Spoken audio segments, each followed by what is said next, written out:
네, 안녕하세요. 즐거운 명절 보내시고 새해 복 많이 받으십시오.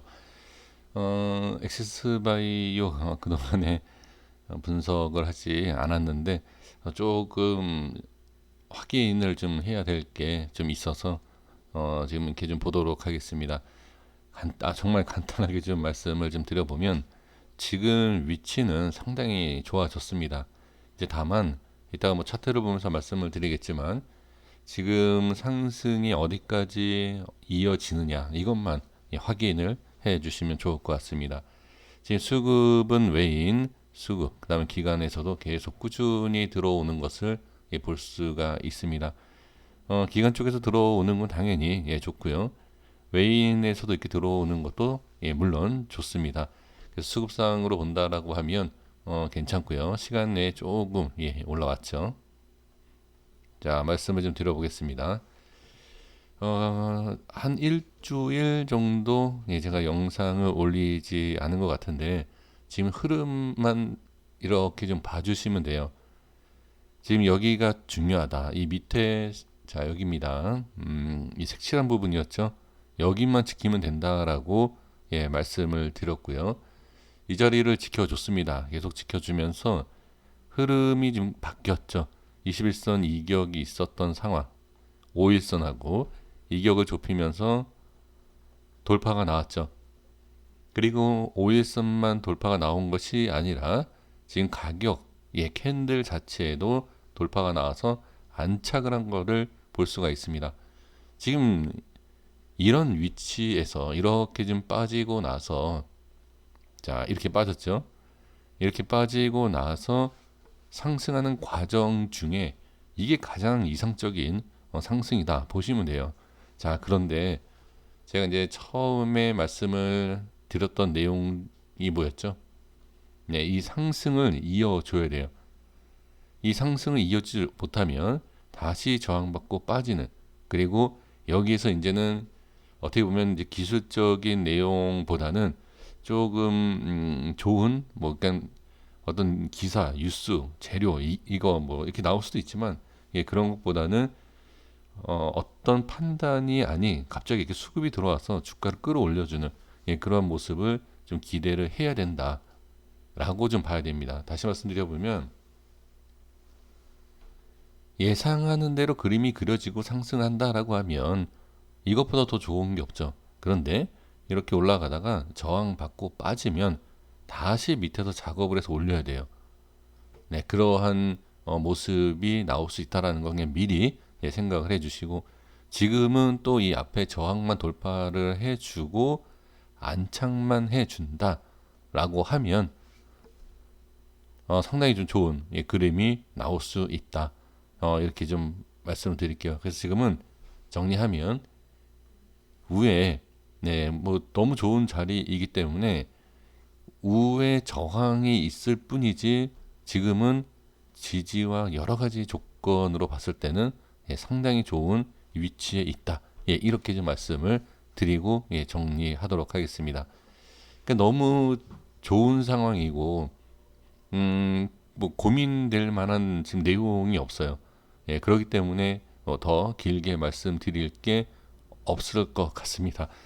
좋으니까 좋다라고 그냥 이렇게 말씀을 드리겠고 물론 이게 기술적인 부분이긴 하지만 기술적인 부분이 아니면 지금 이 모습을 가지고선 좋다 나쁘다라고 얘기할 수는 없습니다. 그래서 일단은 돌파를 해야 되는 자리가 분명히 많이 있어야 되고 좀 상승이 나와줘야 하는 건 당연하지만 더 중요한 건 밀리지 않는다라는 게 중요한 거예요. 상승은 나올지 안 나올지는 지켜봐야 되지만 상승 나오기 전에 뭐가 필요하죠? 네, 지지가 필요하지 않습니까? 그렇죠? 네, 지지되는 모습만 확인을 해 주시는 것이 가장 중요하다. 네, 이렇게 말씀을 드려보도록 하겠습니다. 네, 여기까지 말씀을 드려보고요. 그 다음에 박셀도 좀 잠깐 볼게요. 박셀바이오가 전에 말씀을 드렸던 라인에서 조금 이렇게 좀 빠진 것을 볼 수가 있습니다. 지금 시간 외에도 살짝 좀 밀린 내 모습을 보여주고 있는데 자, 이것도 간단하게만 먼저 볼게요. 지금 이 자리가 밀리지 않았습니까? 밀렸다가 장중에 끌어올렸어요. 그리고 다시 빠진 상황. 이 자리가 지금 밀리니까 여기가 어떻게 되죠? 네, 저항이 생기는 것을 볼 수가 있습니다. 그래서 저항이 생기고 좀 시간에도 살짝 좀 밀린 이런 모습인데 지금 이러한 모습을 가지고 부정적으로 얘기할 수는 없습니다. 이 정도 하락에서 바로 끌어올리면 또 얘기가 달라지기 때문에 뭐라고 딱 여기에서 이거는 이탈했기 때문에 상당히 부정적으로 보입니다라고 말씀을 드릴 수는 없어요. 이제 다만 지금은 이 흐름상으로 봤을 때 한번 분봉을 볼까요? 이 30분봉의 흐름을 보면 대충은 알 수 있습니다. 이제 흐름 자체가 일단 우상향을 바꿔주는 그런 모습으로 이렇게 나와야 되는데 지금 나오지 못하고 있죠. 이런 것은 조금 시간이 걸리거나 우하향으로 일단 봐야 됩니다. 그래서 장중에 딱 튀어서 올라오는 모습이 나오기 전에는 지금은 이렇게 봤을 때 좀 더 밀리겠구나 이렇게 생각을 해주셔야 돼요.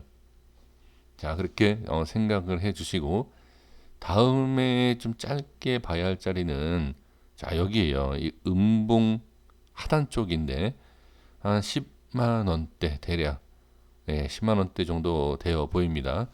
이 라인대를 좀 지켜봐야 됩니다. 여기까지는 좀 빠질 수 있다. 이렇게 좀 여유 있게 생각을 좀 해 주셔야 될 것 같아요. 그래서 이 정도 좀 더, 지금 몇 프로 정도 빠지나요? 만약에 빠지면,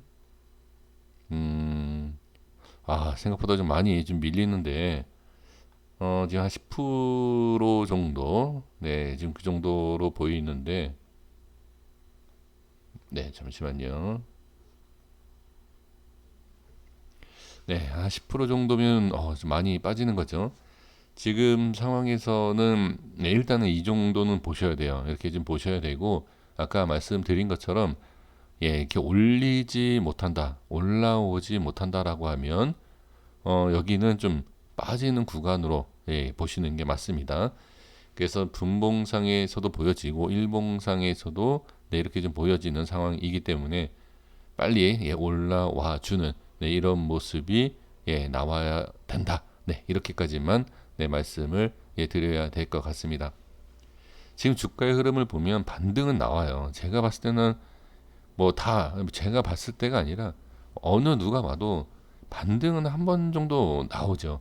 근데 이제 어느 위치에서 정확하게 나오느냐 이렇게 상승이 강했던 종목들은 좀 밀려도 이게 밀린다라는 느낌이 잘 안 들어요. 지금 여기도 보시면 10% 이상이면 상당히 많이 이렇게 빠지는 자리인데 이게 큰 그림으로 봤을 때는 많이 빠지는 것 같지 않죠. 그렇죠? 그래서 이런 상황일 때는 가장 좋은 대응 방법은 지금 여기서부터 한 10% 이상 빠질 수가 있겠구나 라고 판단하셔서 계산을 한번 해보시는 거예요. 그러니까 10%가 빠질지 아니면 바로 좋은 내용이 나와서 뭐 급등을 할지 이걸 모르기 때문에 좀 이렇게 비중 관리를 못 하죠. 내가 여기서 비중을 줄이면 아무래도 좀 올라갈 것 같다. 이런 생각이 있지 않습니까? 그러니까 동시에 두 가지를 다 생각을 해 주셔야 됩니다. 올라갈 것도 같지만 빠질 수도 있지 않습니까? 그렇죠? 이 두 가지 조건을 다 대응하는 것은 좀 하락이 좀 그러니까 마이너스 손실이 좀 크신 분들 같은 경우에는 오히려 매수보다는 좀 줄이는 비중을 줄이는 전략도 저는 나쁘지가 않습니다. 왜 그러냐면 지금 이런 상황에서 빠지는 것도 빠지는 거지만 올라갈 때도요 비중이 너무 높으면 정말 좋은 자리까지 올라오는 그리고 더 진짜 큰 상승이 나오는 것도 챙길 수가 없지 않을까. 물론 이것도 제 심리 상태일 때 기준으로 말씀을 드리는 거니까 좀 다 다르겠죠. 그래서 지금 상황에서 본다라고 하면 10% 또는 횡보를 해주는 상황에서 올라오는 것. 그러니까 이 두 가지. 그러니까 단순히 아까도 말씀드린 것처럼 상승 하락을 딱 집중하시는 것보다 이 두 가지 상황이 나왔을 때 내가 버틸 수 있는, 그리고 여유 있게 기다릴 수 있는, 그러한 비중을 갖고 계시는 게 좋지 않을까, 그렇게 좀 말씀을 드릴 수가 있습니다. 분명히 파동이 크긴 클 거예요. 그러니까 상승이 나왔다가도 윗꼬리도 달고 내려올 수도 있고, 좀 내려왔다가도 다시 자리 잡고 올릴 수도 있고, 그렇죠? 근데 지금 말씀드릴 수 있는 기준은 이런 자리이다라는 것, 이렇게만 좀 말씀을 드릴 수가 있네요. 자, 여기까지 하도록 하겠습니다. 고생 많으셨습니다. 구독과 좋아요 부탁드리겠습니다. 감사합니다.